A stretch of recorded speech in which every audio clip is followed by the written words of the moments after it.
Shalom. First and foremost, I want to give all praises, honor, and glory to Yahweh, Bahasham Yahushai, Bahasham Recha Kodash. Double honors to the elders and the apostles of Great Millstone, and peace and blessings to the elect. And today we're going to go into the book of Leviticus, the 7th chapter.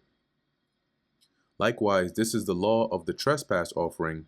It is most holy. In the place where they kill the burnt offering, they shall kill the trespass offering, and the blood thereof shall he sprinkle round about upon the altar. So once you kill it, the trespass offering, you pour the blood around the altar. Not on it, but like on the sides. And he shall offer of it all the fat thereof, the rump, and the fat that covereth the inwards, and the two kidneys, and the fat that is on them, which is by the flanks, and the caul that is above the liver, that's the fat that is above the liver, or inside of the body. With the kidneys, it shall he take away. So you're going to remove that from the animal, and that's what's going to be offered unto the Lord. And the priest shall burn them upon the altar for an offering made by fire unto the Lord. It is a trespass offering. Every male among the priests shall eat thereof. It shall be eaten in the holy place. It is most holy. As the sin offering is, so is the trespass offering. There is one law for them. So it's the same way you would handle both cases, same protocol. The priest that maketh atonement therewith shall have it. So the priest by whom, right, who actually performs the sacrifice, he will have it. It will be his. He can eat it. And the priest that offereth any man's burnt offering, even the priest shall have to himself the skin of the burnt offering which he hath offered. So he can keep the skin of it. Okay, because remember, you would skin it. So that skin could then be used for many things, right? Like uses of animal skin in Bible times. Let's go to the all. Yeah, it says here, in Bible times, animal skins were vital for daily life and worship, used for durable clothing, right? Shepherds' cloaks, robes, shelter, for tents, tabernacle coverings, for containers, right? Wine skins, water skins, and even scrolls, right? So it was valuable there. So as it says here, verse 9, and all the meat offering that is baken in the oven, and all that is dressed in the frying pan, and in the pan shall be the priest that offereth it. So somebody brings a meat offering, the priest offers it. Once he gives the memorial, right? He burns that on the altar to the Lord. The rest is going to be his. And every meat offering mingled with oil and dry shall all the sons of Aaron have, as much as another. So basically equally shared amongst them. So whether it's mingled with oil or whether it's dry, it would belong to them. And this is the law of the sacrifice of peace offerings, which he shall offer unto the Lord. Now, I'm going to type this in here. Peace offerings, Bible times. So it says here, in Bible times, the peace offering was a voluntary sacrifice, symbolizing fellowship, gratitude, and peace with God, allowing the worshiper to share a communal meal with the priests and family after giving God the best parts. And I believe this is what Elkanah offered, right? Whenever he would come up with his wives and he would give Hannah the big portion. It covered thanksgiving for blessings, vows fulfilled, or simply as a free will expression of contentment and goodwill, creating joyful communion, unlike sin offerings which sought forgiveness. So now you have a little bit of understanding if you're wondering, what exactly is a peace offering. So this is the law concerning it and how it would be handled from the side of the priests. Where are we at? Yeah, so verse 12. If he offer it for a thanksgiving, so if the one who brings this offering is offering it as a thanksgiving, then he shall offer with the sacrifice of thanksgiving unleavened cakes mingled with oil, and unleavened wafers anointed with oil, so the oil is poured on it, and cakes mingled with oil of fine flour fried. So this, he would bring the offering, but he would offer this along with it. Besides the cakes, so in addition to that, he shall offer for his offering leavened bread with the sacrifice of thanksgiving for his peace offerings. Now, this leavened bread that will be offered would not be burnt. Okay, it would not be one that is burnt on the altar. The Lord made it explicitly clear that you are not to burn any leavened bread or leavened meat offering or anything on like that on the altar. So he would bring this and it would be offered unto the Lord, but it would really be eaten by the offerer and the priests.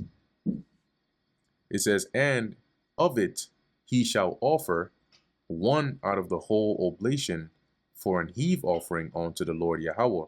And remember, an heave offering is when you lift it up, right? You actually do the motion of lifting up the the offering or the sacrifice. And it shall be the priests that sprinkleth the blood of the peace offerings. Let's look at this in the NLT. It says, one of each kind of bread must be presented as a gift to the Lord. It will then belong to the priest who splatters the blood of the peace offering against the altar. And the flesh of the sacrifice of his peace offerings for thanksgiving shall be eaten the same day that it is offered. He shall not leave any of it until the morning. So this peace offering of thanksgiving, it's edible. The priest will get their portion, the offerer will get his portion, but they would eat it the same day. But if the sacrifice of his offering be a vow or a voluntary offering, so it's not a peace of a thanksgiving offering, it's to the completion of a vow or just a voluntary free will offering, it shall be eaten the same day that he offereth his sacrifice, and on the morrow also the remainder of it shall be eaten. So the thanksgiving offering had to be eaten the same day and only that day. But if it was for a vow or a voluntary offering, you could eat it that day and the day after. But the remainder of the flesh of the sacrifice on the third day shall be burnt with fire. So you can't eat it on the third day. And if any of the flesh of the sacrifice of his peace offerings be eaten at all on the third day, it shall not be accepted, neither shall it be imputed unto him that offereth it. So if you eat of it on the third day, you basically nullify your offering, and it won't be accepted of the Lord. Even though it's already sacrificed and so on, he won't respect it or count it towards you. It shall be an abomination, and the soul that eateth of it shall bear his iniquity. So now it will be treated as an abomination to the Lord. And the flesh that toucheth any unclean thing shall not be eaten. So if the flesh that is to be offered, the meat, becomes unclean by way of touching anything unclean, you're not supposed to eat it. It shall be burnt with fire. And as for the flesh, this is now talking about the clean flesh that has not been defiled. All that be clean shall eat thereof. So those, we're dealing with the peace offerings here, right? Those that be clean would involve the priest and the ones who came to offer it. Okay. But the soul that eateth of the flesh of the sacrifice of peace offerings that pertaineth unto the Lord, having his uncleanness upon him. So if you're unclean and you go and eat of it, even that soul shall be cut off from his people. Okay, and when you look at this in the NLT, it says you'll be cut off from the community. So you're basically going to be ousted, and that's it. So you got to be real careful when dealing with these matters with the Lord. Now, in some cases, when it mentions being cut off, it explicitly mentions that they'll be put to death, right? Like concerning the Sabbath. Verse 21, moreover, the soul that shall touch any unclean thing has the uncleanness of man, or any unclean beast, or any abominable unclean thing, and eat of the flesh of the sacrifice of peace offerings, which pertain unto the Lord, even that soul shall be cut off from his people. So it's kind of reiterating the same thing. So you're unclean and you go ahead and you go and eat of this because it's a clean thing. You're not supposed to eat of it if you're not clean. And the Lord Yahweh spake unto Moses, saying, speak unto the children of Israel, saying, ye shall eat no manner of fat, of ox, or of sheep, or of goat. And the fat of the beast that dieth of itself, and the fat of that which is torn with beasts, may be used in any other use, but ye shall in no wise eat of it. So if an animal that dies of itself or is killed by another animal, you can utilize the fat for something else that may be useful for, but you cannot eat it. Okay. Let me see here. Practical uses of fat in Bible times. Okay.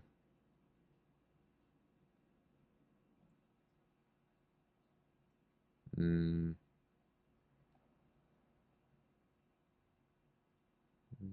okay, so there's not really much on here other than that, but I'm sure, back then there were use cases for it. Maybe even fuel for fire, right? Anyway, verse 25, for whosoever eateth the fat of the beast of which men of which men offer an offering made by fire unto the Lord Yahweh, even the soul that eateth it shall be cut off from his people. So you're not supposed to eat the fat of the beast, whether it dies of itself, whether it's not dead, or whether it's offered unto the Lord. Moreover, ye shall eat no manner of blood, whether it be of fowl or of beast, in any of your dwellings. Whatsoever soul that be that eateth any manner of blood, even that soul shall be cut off from his people. And the Lord Yahweh spake unto Moses, saying, Speak unto the children of Israel, saying, He that offereth the sacrifice of his peace offerings unto the Lord Yahweh shall bring his oblation unto the Lord of the sacrifice of his peace offerings.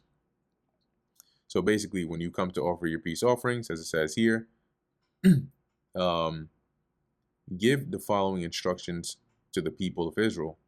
When you present a peace offering to the Lord, bring part of it as a gift to the Lord. NIV, say to the Israelites, anyone who brings a fellowship offering to the Lord is to bring part of it as their sacrifice to the Lord.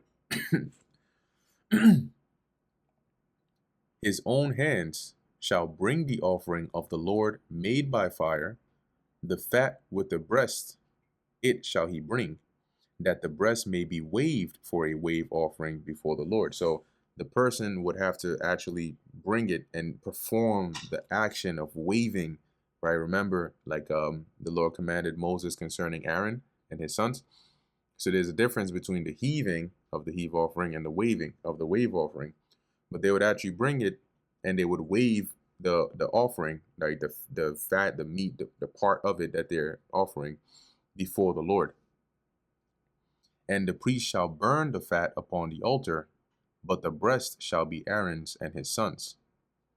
And the right shoulder shall ye give unto the priest for an heave offering of the sacrifices of your peace offerings. So when you come to sacrifice peace offerings, that right shoulder or leg would go to the priest as well. He among the sons of Aaron that offereth the blood of the peace offerings and the fat shall have the right shoulder for his part. So the priest that does this actual offering, that shoulder would belong to him. For the wave breast and the heave shoulder have I taken of the children of Israel from off the sacrifices of their peace offerings. So those portions of the animal, those cuts, you could say, when they bring their peace offerings, would belong to Aaron and his sons. So the Lord has taken that, as he says, and have given them unto Aaron the priest and unto his sons by a statute forever among the children of Israel.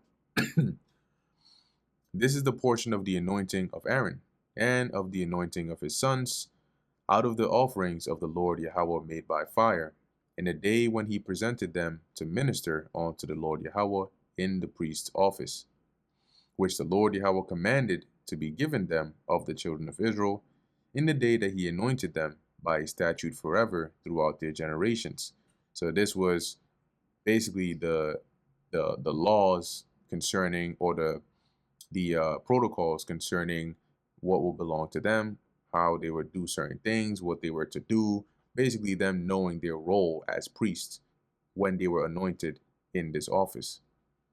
Verse 37, this is the law of the burnt offering, of the meat offering, and of the sin offering, and of the trespass offering, and of the consecrations, and of the sacrifice of the peace offerings, which the Lord Yahweh commanded Moses in Mount Sinai in the day that he commanded the children of Israel to offer their oblations unto the Lord in the wilderness of Sinai.